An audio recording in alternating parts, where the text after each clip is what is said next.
السلام علیکم ورحمۃ اللہ وبرکاتہ۔ لائک سبسکرائب بیل آئکن ضرور کیجیے گا، شیئر ضرور کیجیے گا۔ لاسائے القرآن پارہ 16 آئیے سنتے ہیں۔ اور سورہ طٰہٰ کا مکمل سورہ کہف کے بقیہ حصے میں دو اہم باتیں بیان ہوئی ہیں۔ پہلی بات حضرت موسیٰ اور حضرت خضر علیہ السلام کا قصہ۔ حضرت موسیٰ علیہ السلام کو اللہ کی طرف سے خبر ملی کہ ایک ایسا بندہ موجود ہے جس کے پاس ایک ایسا علم ہے جو آپ کے پاس نہیں۔ آپ ان کی تلاش میں نکل پڑے اور آخر کار حضرت خضر علیہ السلام سے ملاقات ہو گئی۔ پھر تین عجیب واقعات پیش آئے۔ پہلا واقعہ، حضرت خضر علیہ السلام نے کشتی کا تختہ توڑ دیا، حالانکہ اس کا مالک ایک غریب شخص تھا۔ بعد میں بتایا کہ آگے ایک ظالم بادشاہ صحیح سالم کشتیاں چھین لیتا تھا۔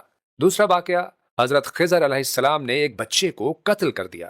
بعد میں بتایا کہ یہ بچہ بڑا ہو کر اپنے والدین کے ایمان کے لیے خطرہ بن جاتا۔ تیسرا واقعہ، ایک بستی والوں نے ان کی مہمان نوازی تک نہ کی، مگر حضرت خضر علیہ السلام نے وہاں ایک گرتی ہوئی دیوار بنا دی۔ وجہ یہ تھی کہ اس دیوار کے نیچے دو یتیم بچوں کا خزانہ تھا جو ان کے بالغ ہونے تک محفوظ رہنا ضروری تھا۔ دوسری بات، ذوالقرنین کا قصہ۔ ذوالقرنین ایک طاقتور اور عادل بادشاہ تھے۔ وہ ایک مظلوم قوم کے پاس پہنچے جو یاجوج ماجوج کے ظلم کا شکار تھی۔ چنانچہ انہوں نے ایک مضبوط دیوار بنا کر یاجوج ماجوج کا راستہ روک دیا۔ قرآن کے مطابق یاجوج ماجوج قرب قیامت دوبارہ ظاہر ہوں گے۔ اب آگے سورہ مریم شروع ہو رہی ہے۔ سورہ مریم میں تقریباً 11 انبیاء کرام علیہم السلام کا ذکر ہے۔ تفصیل کے ساتھ ذکر ہونے والے 3 انبیاء کرام۔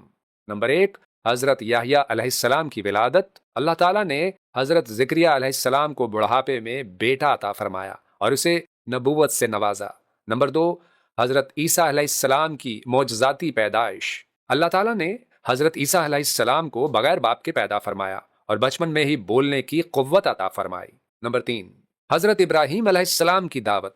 حضرت ابراہیم علیہ السلام نے اپنے والد کو نرمی اور حکمت کے ساتھ توحید کی دعوت دی اور شرک سے منع کیا۔ اس کے بعد سورہ طٰہٰ شروع ہو رہی ہے۔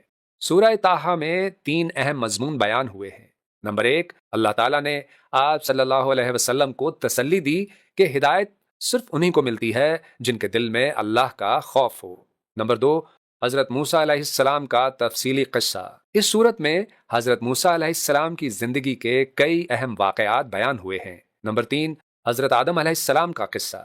اللہ تعالیٰ نے حضرت آدم علیہ السلام کو پیدا کیا، فرشتوں نے سجدہ کیا مگر شیطان نے انکار کیا۔ یہ پارہ ہمیں سکھاتا ہے کہ اللہ کے فیصلوں میں ہمیشہ حکمت ہوتی ہے اور انسان کو صبر، توکل اور ایمان پر ثابت قدم رہنا چاہیے۔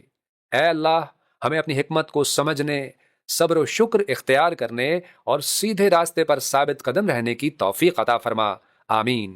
یوں گزاریں اس برس رمضان کو، اب سمجھ کے پڑھنا ہے قرآن۔